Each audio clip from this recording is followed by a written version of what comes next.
Welcome, ladies and gentlemen, to New Japan Wrestling Power Struggle 2019 review. Yes, ladies and gentlemen, it took me a while to get through all of this. Last night I tried to watch it live at 1 o'clock. Unfortunately, I fell asleep through most of it. I didn't even get to watch the show at all. I thought to myself when I saw the timeline of how long this event was, it said 4 hours and 15 minutes.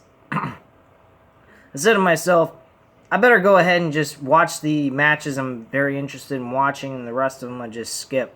So I'm only going to review the ones that I actually watched and give you guys my honest opinion on them. I'm not going to go in depth on every single match, what happened, and everything, just giving you the results and kind of just giving you the overall 1 to 5 stars feeling on the matches itself, and then just leaving it at that. This is going to be a very short, sweet, to the point. Before I go into the review, though, I'd like to go ahead and reiterate my schedule for this week on my reviews. I will do Major League Wrestling on Monday night. I will do New Japan, or not New Japan, National Wrestling Alliance Power, or NWA Power, on Tuesday night. Wednesday night will be AEW. Thursday night will be NXT. And then Friday night is Impact Wrestling. Those are the events that I will be providing reviews on throughout the entire week. On the weekends, that will be my layoff time on doing any kind of reviews. I may end up doing random wrestling talk. There is one New Japan Wrestling event that's coming up that I'll be able to watch at a normal time. It's taking place in California, in San Jose. Then also on Sunday, since November 9th, will be also AEW Full Gear. I will provide you my review on that show Sunday afternoon, because then I'll be able to watch it Sunday morning. So that's pretty much the overall gist of my schedule this week. I will give you guys updates during next weekend. I'll let you guys know if anything changed, or is it going to remain the same way for those 5 days during the week. And then that's pretty much it. So let's go into the actual show itself. I was not very impressed with this show at all. I did not really find this to be very highly entertaining. My attention was drawn away from the pre-show of the Sunday morning countdown for the NFL and stuff like that, and it just did not keep my attention going. I really kind of drifted away from it, and I kind of missed out on some of the things that were happening in the matchup. So that definitely tells you something, that this did not attract my interest very much. There was some good matches on here. The last 2 or 3 matches were the top bill matches that I think is worth watching. The rest of the card, even with their superstars and higher level main eventers, this did not go over for me very well. And usually Power Struggle is one of their top pay-per-view type of events that they put on. This was not a very good show whatsoever outside of 3 matches at the end. The rest of it, you could take it or leave it. It wasn't that big of a deal. The crowd was almost dead practically, except for certain instances and moments during the matches that people got excited, but majority of it, the crowd was just dead like a WWE event, which is not good at all. I've never heard or seen the crowd so lifeless as New Japan Wrestling fans were last night. So let's just go into things. The first match that I did watch was Hiroshi Tanahashi and Kota Ibushi defeating Chaos of Okada and Rashi Hashi. This matchup was okay. I give this match a 3 out of 5 stars. A decent, okay tag team matchup. It could have been on any kind of regulated television episode that you could see on like a Raw or SmackDown or AEW episode. So the good thing about this match that I'm giving it some praise is the fact that Kota Ibushi did not take a loss. Neither did Okada. They kept them kind of somewhat separated, except for some of the little interactions they made throughout the matchup itself. The match only went 10 minutes, almost 11 minutes. It was 10 minutes and 51 seconds to be exact. Tanahashi picked up the victory over Rishi Hashi and hit the 5-star frog splash and got the 1-2-3 for his team. I honestly am feeling very positive about Kota Ibushi. Kota Ibushi is the person getting the opportunity to face Okada for the World Heavyweight Championship at Wrestle Kingdom. If you're not very familiar with Wrestle Kingdom or the New Japan Wrestling pay-per-view events, I'll just kind of educate you a little bit. Wrestle Kingdom is basically their version of WrestleMania. It takes place in the Tokyo Dome, which can actually sit about 40 to 60,000 people to be exact. I'm not exactly sure I'm not sure 100% if that's the exact number it can fit, but I know it's somewhere in that range. So it definitely is a stadium type thing that has a high capacity of amount of people it can fit in that stadium. So that's a really great event.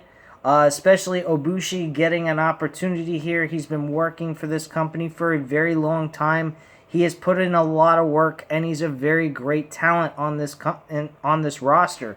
So for them to give him finally this opportunity, he did face AJ Styles back in 2014, 2015, but he never won it, and he has not won one world championship in his entire career. So this is a big moment for his career, a big match moment. So this is definitely something he needs to overcome and prevail by beating Okada. I think that Ibushi should win this matchup at Wrestle Kingdom on January 4th and walk away as the new world champion. Last year, I kind of felt Ibushi should have won the G1 Climax. He should have had that opportunity last year facing Kenny Omega. I think Kenny Omega and Ibushi would have been a great match. They have a lot of history together. They are former tag team partners. They are former tag team champions even. They are best friends. Competing over gold would have made that match memorable. Tanahashi was the one that faced Kenny Omega in Kenny Omega's last match, which I absolutely hated. They did that. It was like watching John Cena get another world championship reign, only to lose it later on within less than a month. And that's what happened there. So that's all I have to say on that situation. Happy for Ibushi. I hope he wins the world championship against Okada at Wrestle Kingdom. Naito versus Tashi. This matchup is based off of some kind of fucking rivalry. I don't quite understand. That's the one bad thing about New Japan Wrestling. They don't have any English subtitles for the audience to be able to, read while they're hearing the Japanese language. So it kind of really makes it hard for us as Americans to be able to keep up or understand the storyline that's being made here or the purpose of these matches. You just kind of enjoy watching the matches for the in-ring work that they do. But for any storylines, you really can't tell very much because of the disconnection with the communication between us and their language. So it really makes it hard for us Americans who only speak English, unless you learn Japanese. It's not exactly an easy thing to follow. So you just take it or leave it for what it is. Their in-ring work most of the time is a very good show, but here it just really wasn't that good. I was a bit surprised by it, and it really shocked the hell out of me. That matchup, Naito defeating Tashi. This matchup was a 2 out of 5 stars. This match really sucked. Tashi really sucks. I don't like his in-ring work. He's William Shakespeare gimmick type of thing I see from what he's doing. He has like a little mask they puts over his eyes that you see at these weirded out parties. and shit like that. It's really fucking stupid. They call them mass parties or some kind of shit. But it was like he dresses up like some kind of actor / singer, drama actor, whatever. It's stupid. I don't even care for it. We then have the Super Junior Tag League 2019 final match with Sho and Yo from Roppongi 3K facing El Desperado and Kanamori. And this matchup, it was alright. I mean, give it a 3 out of 5 stars. Sho and Yo pick up the victory and then are attacked by Ishimori and El Fantasmo. And they get their asses whipped, and that's pretty much it. And they stole the trophies because they felt that they should have won. And they're actually the junior tag team champions, which makes no fucking sense that they're in the tournament to begin with, but whatever. Anyway, that matchup wasn't all that great. It was okay at best. It's like a 3 out of 5 stars mostly. Kenta versus Ashi, Tomohiro Ashi. He was this matchup for the never open weight title. This match was a fantastic match. I give this a 4 out of 5 stars. Very good, solid in-ring work by these two guys. They did a fantastic job. Very hard-hitting. Very precise in their moves and everything else. Kenta, formerly known as Hideo Itami, he hits the go to sleep twice in this matchup to pick up the victory and get the 1-2-3.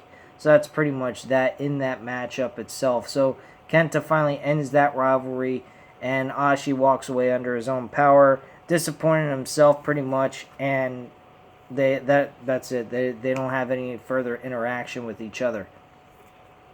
Then we have the IWGP Junior Heavyweight Championship, which is another fantastic match by Will Ospreay. Seth Rollins, go suck a dick. You could not hold Will Ospreay's jockstrap, okay? Will Ospreay is the fucking shit in wrestling. This guy has the skill set. He has the ability to put on a hell of a fucking contest. Will Ospreay in 16 minutes provided a unbelievable comeback victory that made me think that Will Ospreay was going to lose to Bushi in this matchup. Bushi did all kinds of cheating.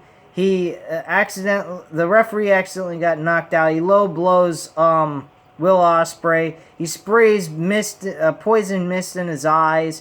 You get all kinds of fucking things happen here, and yet at the end of the day, Will Ospreay from behind still picks up the victory and walks away still retaining the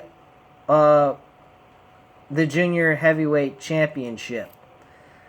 Then we have the Intercontinental title, the IWGP Intercontinental Championship. Jay White defeating Haruko Goto. This match was another 4 out of 4 stars. By the way, 4.5 out of 5 stars for Will Ospreay and Bushi's match. I think that was a great match. This was a 4 out of 5 stars with Jay White and Haruko Goto. Good main event. Entertaining stuff. Goto looked like he was going to win. They did everything WWE type style bad guy situation from the old days. The referee gets knocked out. They have about 4 or 3 guys try to put this guy away. They make Goto look fucking strong as shit. And they kill him literally with a go to sleep by Kenta. He interferes because he's part of the Bullet Club with Jay White. You get Jito, who tries to interfere. He gets separated from the matchup because of the guy who was training Goto to get back in the ring and train for this fight. Then we get all kinds of other shit going on. The referee's knocked out, the low blows, you name it. Everything happened in this match. And then finally, Jay White hit the Blade Runner and got the 1-2-3 to walk away. Still, the IWGP Intercontinental Champion. Very, very good way to close out the show with these 3 matches. By the way, just as a side note, Chris Jericho showed up. He challenged Tanahashi to a match at Wrestle Kingdom for January 4th of 2020. My thoughts on that. What is going on here? Are we seeing AEW be able to use their talents elsewhere while they're still performing for Tony Khan and the AEW roster? I don't know. I don't know if he still has commitments to his contract with New Japan Wrestling, or it's just the AEW is allowing him to do it no matter what, allowing him to perform in other promotions and stuff like that while he's still their champion. Now, he's representing them. He is representing AEW, technically. He's their world champion. I believe, and since this is there's no title on the line, there is no need for Jericho to take this match on unless he's beating Tanahashi. That's the way I see it. He's world champion. He's the world champion. I do not see him losing the world title at Full Gear against Cody Rhodes yet. I do not see that. I see Kenny Omega being the guy to take the title off of Chris Jericho at that point. So, I think by January, we should see Kenny Omega with the World Championship. Late January, I think, because they're going to go ahead and make Chris Jericho look strong going into his world title match, beating Tanahashi. They may end up, if I was them, I'd bring that up also, that Chris Jericho beat Tanahashi, just to make him look even stronger going into his match with Kenny Omega, ultimately having Kenny Omega beat him for the title anyway, making him look even that more credible. So that's just pretty much it. There was a challenge by Will Ospreay for the Junior Heavyweight Championship. It was made by the former Junior Heavyweight Champion, who never lost the title to begin with, and also beat Will Ospreay. Will Ospreay counted off all the different people that he beat so far, and that he didn't think there was anyone else. There was one other guy that showed up. I'm going to take a look at who that was. Give me one moment. Sorry about that. I grabbed the computer and my phone's on the computer so you guys can see me while I'm looking at it. At the computer and the phone at the same time.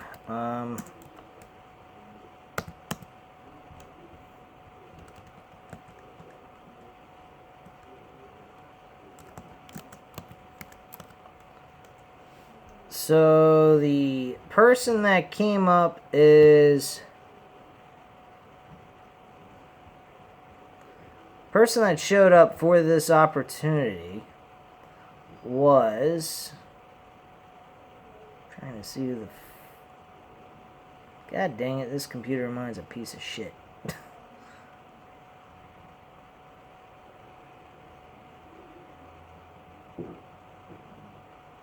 I'm pretty sure maybe some of you guys are not familiar with this.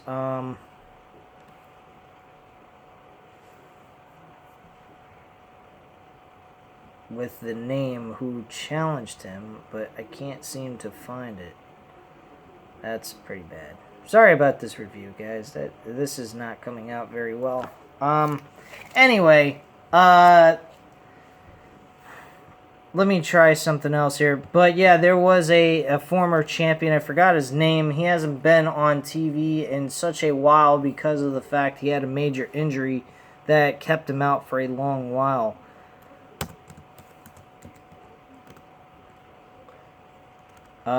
But yeah, it's... if you guys want to skip through when you watch this video, since I'm kind of looking for the answer here, go right ahead. I mean, I do apologize about this. The challenge. Will Ospreay.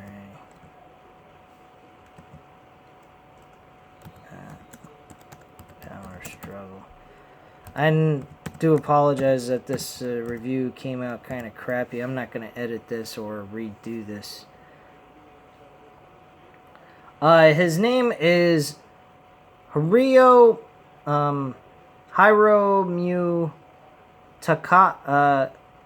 Takahashi. So Ryo Takahashi, he's the person who challenged Will Ospreay for the title opportunity at Wrestle Kingdom for the junior heavyweight championship. And that's pretty much it. So those are the two big surprises that came about this Power Struggle event, which they've done things like this before on other Power Struggle pay-per-views, because it's basically their last pay-per-view event before Wrestle Kingdom in November. So that's pretty much all there is to it. The rest of the show was a pretty solid, okay show, I would say, but it wasn't great. I'll just put it to you that way. It really wasn't their best performance. I did not really get a whole lot of entertainment out of it outside the last 3 matches. The rest of the show you could take or leave. It really wasn't that big of a deal. Anyway, guys, I know this wasn't the best review here simply because I forgot the name of the person that challenged Will Ospreay's junior heavyweight title, but I do apologize. I hope you enjoyed the rest of the video. Hit the like button if you liked the video. Hit the subscribe button if you're not subscribed to the channel. And I thank you very much for watching, and have a great night, guys. Bye.